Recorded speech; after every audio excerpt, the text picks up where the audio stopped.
Could it change the way college admissions are done? President of Tarleton State University, Dr. James L. Hurley. A pleasure, Dr. Hurley, to have you back, you genius. How are you? Good morning. It's good to be with you again this morning, and thanks for having us on. From a wonderful community. Why am I thinking like Stevensville or something? Where are you? You got it, Stephenville.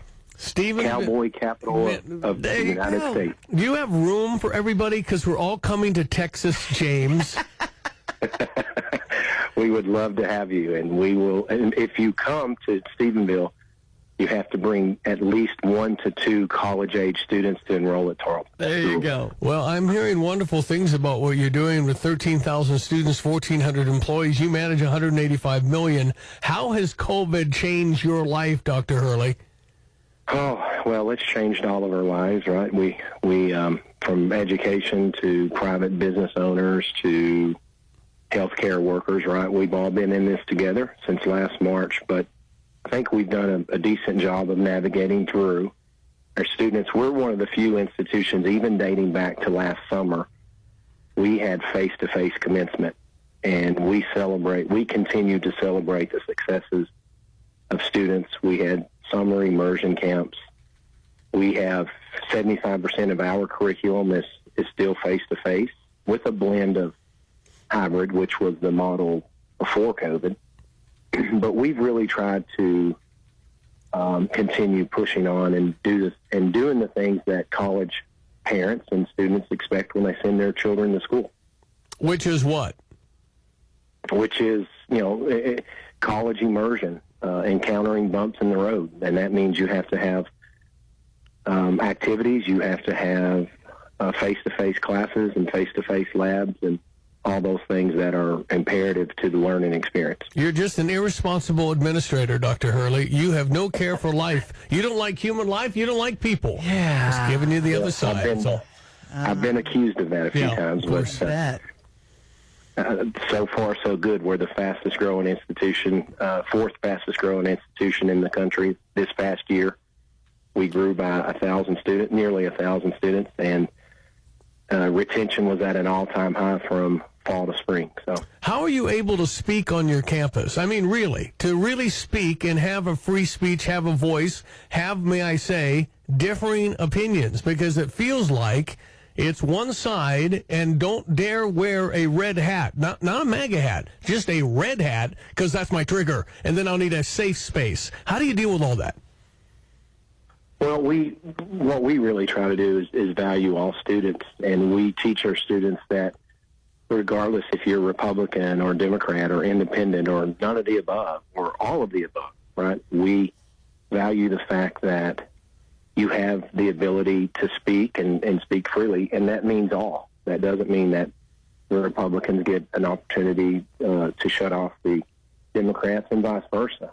And it's just a sense of civility that we teach here. It's one of our 6 core values, and it's understood with our faculty and staff. Like, this isn't political for me. We're in a business. And when parents and or students pay us to render a service, and that service is to provide an educational opportunity and a degree that will give them a better opportunity in life, then we have an imperative responsibility to do so. And we can't get caught up in all of the, the smoke and mirrors around that. So that's kind of our mantra here. Yeah. Dr. James L. Hurley is the president of Tarleton State University, Stephenville, Texas, Tarleton. What kind of disciplines do you have at that school? Oh, gosh, we have over 100 majors and minors, and we have close to 25 masters and 2 doctoral programs. And so we were founded as an ag college. We were the John Tarleton College of Agriculture in 1899, and so we've been around for 122 plus years. So we're very ag heavy. We recruit students from all across Texas. We have 254 counties, and 229 of those counties have at least one student attending Tarleton. So a lot of our students that come to Tarleton are either future ranchers and farmers, landowners, nurses, and educators. And then we have kind of a mix of everything else in between. But that's predominantly why students choose Tarleton. How much are you dependent on your government? We receive about 35% state funding, and so about a third. Is that normal?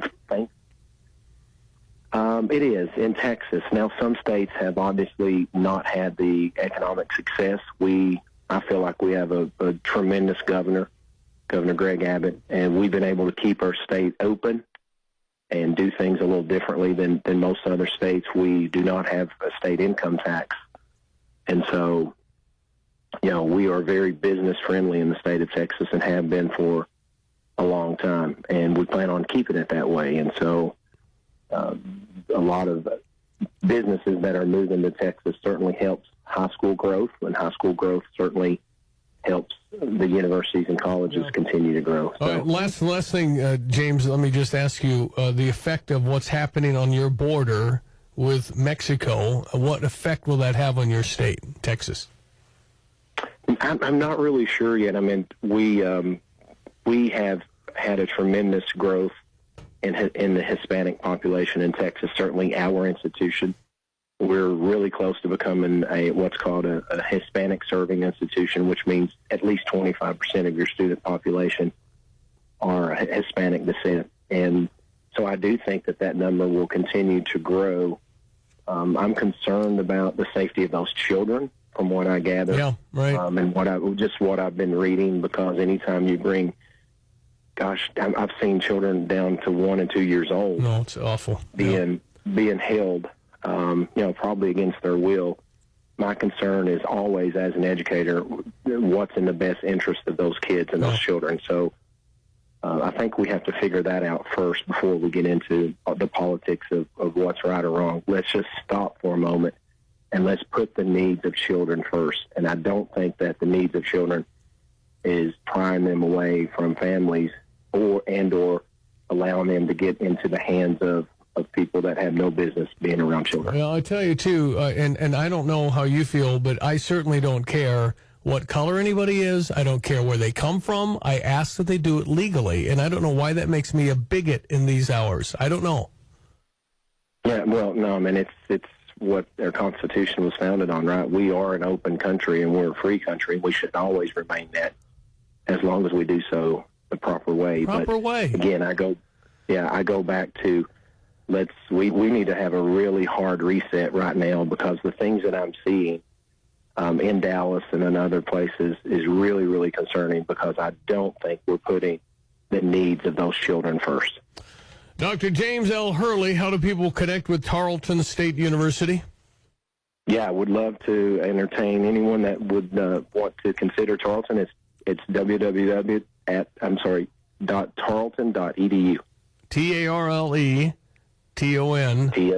Yeah, correct. I heard homes are like crazy popcorn sales fast in Texas. People are buying stuff up. Yeah, it's insane. And if you love the cowboy life and ranching, we're that for you. If you want a more simple, more civil life, this is Stephenville, Texas. There's not a better place to raise a family. Yeah, well, because of your advocacy, there will be another 100,000 moving in this week next to you, James. Thank you, sir. We appreciate it very much. Keep up your good work down there. Thanks for your time. Thanks. Have a great one.